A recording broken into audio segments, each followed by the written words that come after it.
Welcome to today's webinar.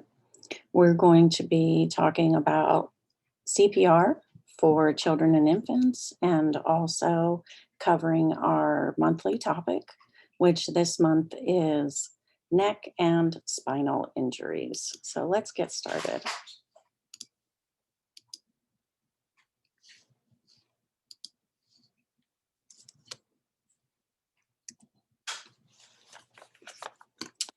So welcome, my name is Kim. I live outside of Washington, DC, and I'm a nurse. I work for the DISC Foundation, and that is who is providing this CPR webinar for you today. The DISC Foundation was created for the sole purpose of providing free healthcare education all around the world. We have a few sponsors. Save a Life Initiative is sponsoring our website, savealife.com, and also NHCPS. And we have a goal of empowering 10 million people to learn CPR. So welcome. So why do we need to learn CPR? Of course, we want to help save lives, but how important is it? Here is some of the data. We have 300,000 people in a year that had a cardiac arrest out of the hospital, and the survival rate was only 10%. That is not very high. It's a little bit higher if you would have a cardiac arrest in the hospital. It's closer to 20%. But of course, studies have shown that immediately responding and performing CPR when needed can double or triple someone's chance of survival. So we'd like to help increase that rate. Along with the American Heart Association, our goal is to help increase that rate closer to 40%. So people are worried about helping. If you've never done it before, it can be frightening. Of course, we want to make sure that we have a safe scene. If you're indoors, you need to quickly take a few seconds and see what kind of accident just happened. Did the person collapse on their own? Were they choking? Or was there some sort of accident? Is there still danger around, is what you're trying to figure out. When you're outside, there might have been a car accident or violence or even disaster or severe weather. So you really need to take those few seconds and make sure that you are going to be safe if you are able to help. Sometimes we help at a car accident and everything seems fine, and then maybe a few minutes later, the car might catch on fire. So we're always making sure that we are in a safe scene to keep ourselves safe too. With COVID-19 now, of course, everyone is making sure to protect themselves from getting a virus, any virus. And they have been able to study in the past year that we've had COVID-19, our first responders, and they did not get COVID-19 at any rate higher than the community. So as long as you do wear your personal protective equipment, which would be mask and gloves, gown if you had it, that would definitely help you from contracting any disease. We are not recommending mouth to mouth any longer. So you want to have a mask available for you if you need to do CPR. Otherwise, we'll do compressions only, and we'll cover that later. Some people are worried about their liability if they would do CPR. And in the United States and many other countries, we have the Good Samaritan Act. And that protects you against any liability that would happen if harm would come to any of the victims of an accident. So if you are doing your best to help and you're working to the level of your ability, you would be covered by this law.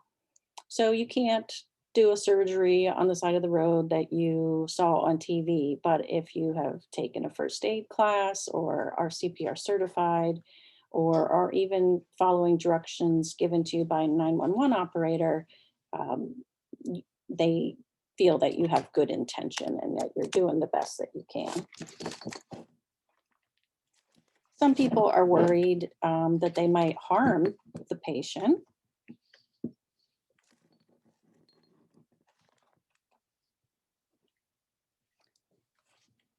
And that's not the case. People would rather that you intervened and did not. I'm going to have to.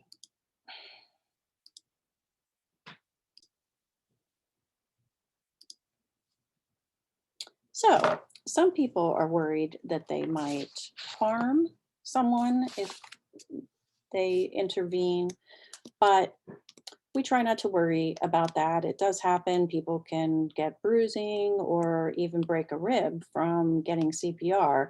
But of course, if we did nothing, they would die. So I feel that people would be happy that you stepped up to help, even if they have to heal from an injury.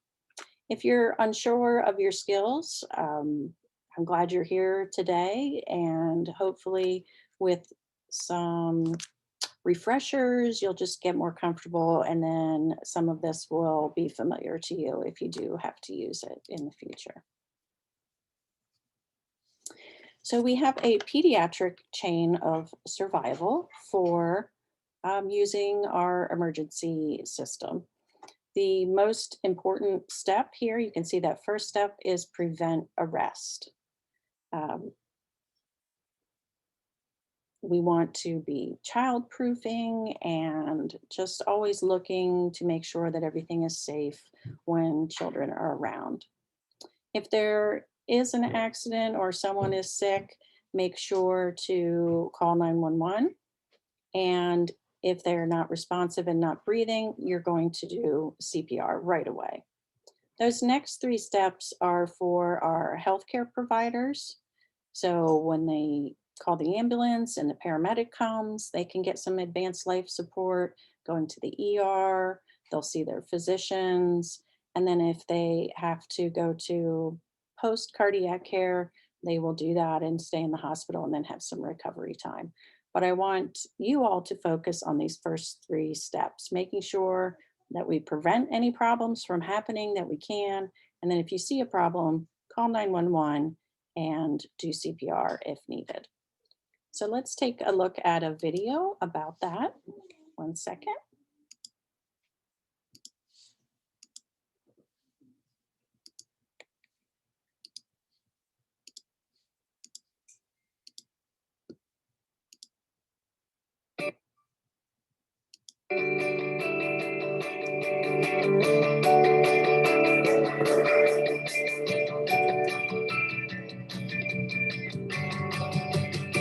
Can you believe they're catching the game last night? It was amazing. You know, I thought it was over. I was ready to turn the TV off and go to bed. They got lucky. They had no business winning that game. Look, a win is a win. Yeah, right. Oh, check him out. We should break out some scooters on the way to work. I can definitely see you breaking something on one of those. Yeah, you're right. Hello? I gotta get to the office. Me too. All right. Yeah. We'll get those documents over to your office later today, then we can discuss where to go from there. Sound good? Help! Help! Joey, are you okay? Help! Help! Please, someone help my son, please! Joey, are you okay? Oh. Joey, are you okay? Joey, are you okay? Call 911. Get an AED and first aid kit right away. Yeah, we have those upstairs. Joey! It's okay, ma'am. He's on the phone with 911. Did you see your son fall? It all happened so fast, I'm not even sure what happened. Did anyone else see what happened? Yeah, I saw the whole thing. He just collapsed out of nowhere. Was your son complaining about not feeling well earlier today, or? He said that his stomach hurt. I said we shouldn't go, but he really wanted to ride a scooter. I should have made him stay home.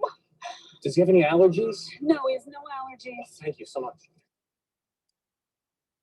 Okay, so just to highlight a few points on here, this just shows that there's many people around, but sometimes no one is confident enough to help. So we want to be the person that says, hey, this is a problem and someone needs help, okay? Because we could save a life that way.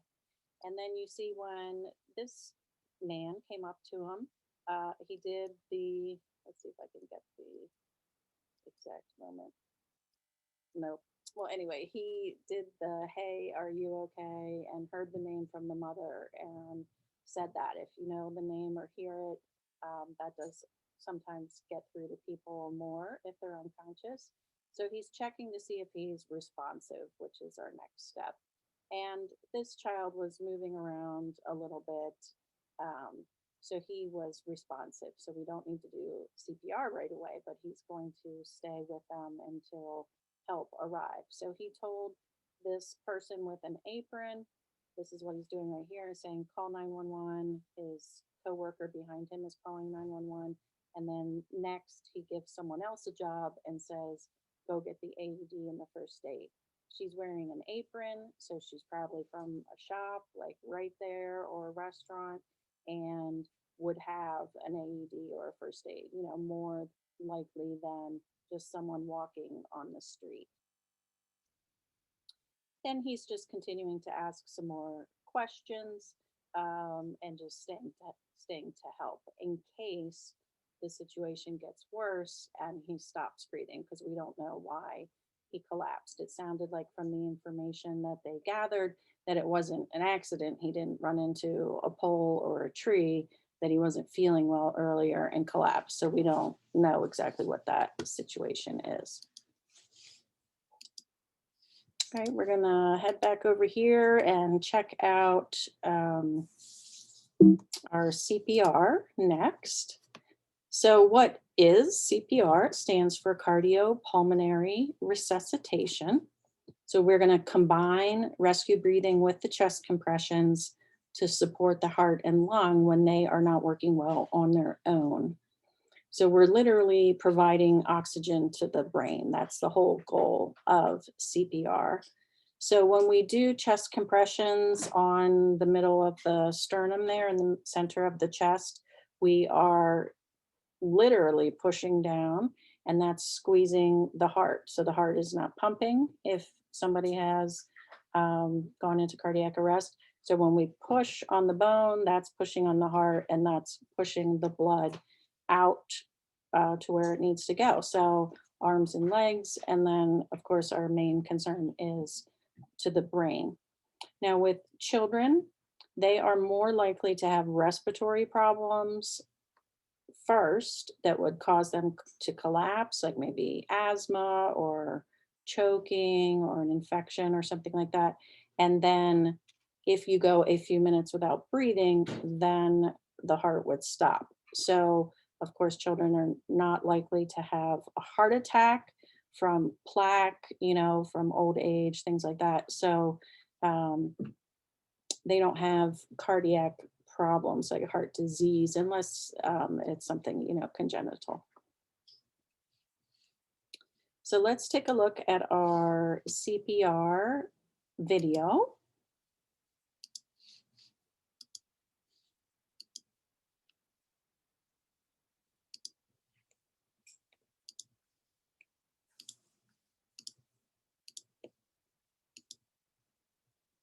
Hey, are you okay? After confirming that someone is unresponsive and not breathing or only gasping, assume cardiac arrest and begin CPR. He's unresponsive. Ensure the person is on his back on a firm, flat surface such as the ground. Next, kneel beside him and place the heel of one hand in the center of his chest, with your other hand on top. Interlace your fingers and make sure they are up off the chest. Position your body so that your shoulders are directly over your hands. With this technique, you can use your body weight to help compress the chest. Now, give 30 chest compressions. Keeping your arms straight, push down at least 2 inches, then let the chest return to its normal position. Continue to push hard and fast, giving compressions at a rate of between 100 and 120 compressions per minute. For a child, push down about 2 inches. And for a smaller child, you may only need to perform chest compressions with one hand. Next, give 2 rescue breaths. First, place a breathing barrier over the person's nose and mouth. Then, open the airway by putting one hand on the forehead and 2 fingers on the bony part of the chin and tilting the head back to a pass neutral position. For a child, You'll only need to tilt the head to a slightly past neutral position. Pinch the nose shut, take a normal breath, and make a complete seal over the person's mouth with your mouth.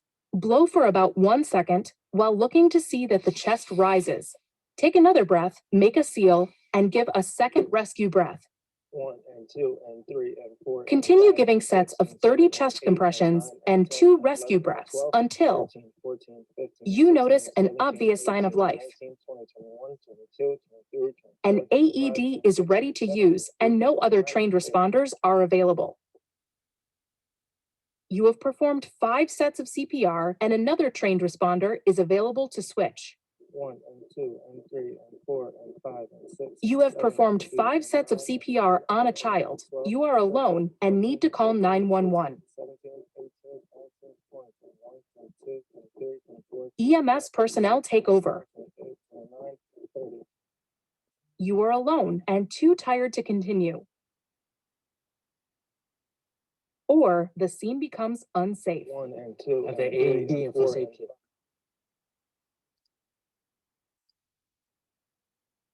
Okay. So next, going back to CPR, we're going to take a look at the steps and a little more detail and chest compressions and rescue breaths. And then we will wrap up with our neck and spinal injury section.